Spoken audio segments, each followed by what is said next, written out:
Hello everyone, today we're going to have a look at the new RTS module for Game Creator. There's a lot more to this module than just RTS mechanics, which makes it incredibly interesting. Before we get started, I'd like to thank all of my Patreon supporters for the amazing support. So one of the really cool things with this module is that we have a lot of good examples, and there's a good reason for that as well. This module actually contains a lot. So starting off, there's no other dependencies than just Game Creator itself. And this might not mean a lot, but when you think about the fact that these characters have their own health system, we have resources, we have AI, we have a fog of war system, random wandering around. There's a lot here. Not even to talk about combat, formations, the whole thing. So there's a lot to this module, and it's all included, and that's definitely worth highlighting. Now, one of the cool things here is that, let me just start this scene. We obviously have a camera as well, and one of the nice things here when it comes to this camera is that it's incredibly easy to use. Now, if you've seen my RTS videos, you've seen that by default using Game Creator, it's actually not as easy to create a camera like this one. Now we can select characters, they can attack, we have melee, we have ranged combat. Now yes, you will still need to add some animations, obviously it's not going to do everything for you. As this might indicate, we have resources as well, and I'll definitely highlight that in a bit, but this is incredibly cool. Now one of the best things here is that in order to set this up, we actually have some really creative tools.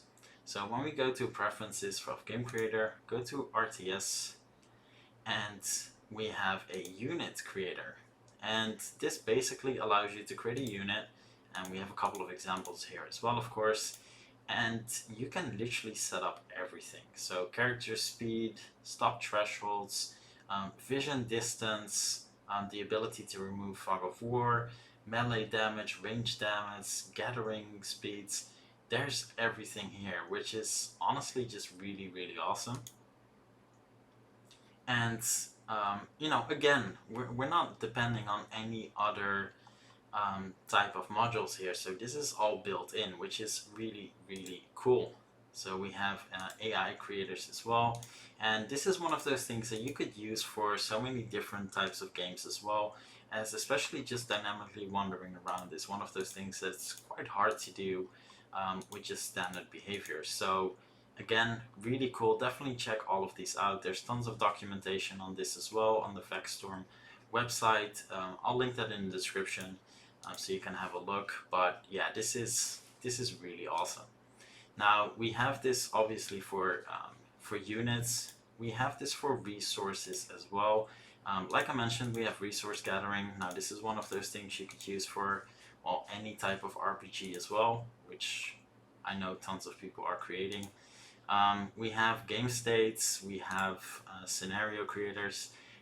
This is just really cool. It's all built in, no manual work. I honestly love that. Now, one of the other things as well is we do have spawning generators as well, so spawn tools, which is something, again, you can use for so many different types of game types. So despite this being branded as RTS module, which it definitely is, by the way, a lot of these things can be used for different game types as well, which is just, again, really cool. So let's have a look at Fog of War. So we'll select our characters and basically just make them run around. And what you'll notice is that, right now they're actually running around, which, is the point. As you could have seen in the unit creator, we can select which characters can actually defog. So if you want to have, just for example, a new character class like scouts that are able to do this, you can do that. So really cool. An RTS wouldn't be complete without it, in my opinion. But maybe that's just the type of RTSs I actually play. So really awesome system. And again, I would like to highlight here that I love this formation system. It's really impressive. It's one of those things that I wish was in behavior from the start. So I'm really happy to see that we finally have something like this. So yeah, really, really awesome. Then one of the other things that might be really interesting for everyone just in general is going to be the resources system. Obviously resources can be used for different game types as well. And the interesting thing is that for one, it's incredibly easy to create new resources. But the fact that we can just have characters gather them easily like this, that's definitely something I like, and that's something that we can use for many different game types. Because gathering resources is definitely not unique to just RTS games. And yeah, that's honestly really cool. I like the fact that they automatically go around and gather any resource that is in the vicinity. Again, this all depends on the whole vision thing that we can set up when we create the characters. And this is definitely something that so many game types can use. Incredibly easy to set up. So yeah, this is really really cool.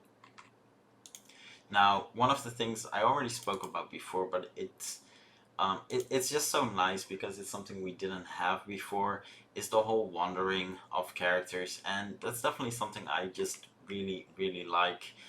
Obviously now they're all running, because well, they have running enabled, but the fact that we can just have characters, just wander around automatically is something I really like. Obviously they're all using nav mesh. We can have nav mesh obstacles to obstruct pods as well, and they'll just walk around it. And as you can see, they'll just walk around and randomly wander. Something that you could definitely use, for example, if you're creating an open world game for animals as well. Just have a radiant dynamic wander system. So yeah, really really nice. If you'd set them to just be able to walk, for example, you could use this in towns as well. So yeah, really cool. Really appreciate this addition. So I know that's it's only a brief overview, but there's just so much, and basically you really need to delve into it in a bit.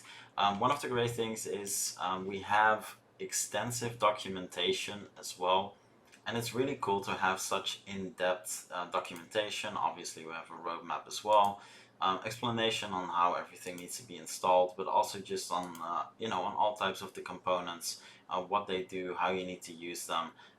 Really, really extensive documentation. Now, if for some reason this is enough, go check his Discord, which I'll link in the description as well. But yeah, it's really cool to see this. Loads of different things that can be used for something else.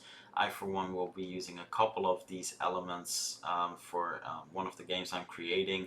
Not an RTS game, but still systems that can definitely be used for those games. So really, really exciting stuff. Thanks again to Vexstorm Computers for giving me a version that I could try out for this video. Much appreciated. So that's it for this video. Thanks everyone for watching, and I'll see you in the next one.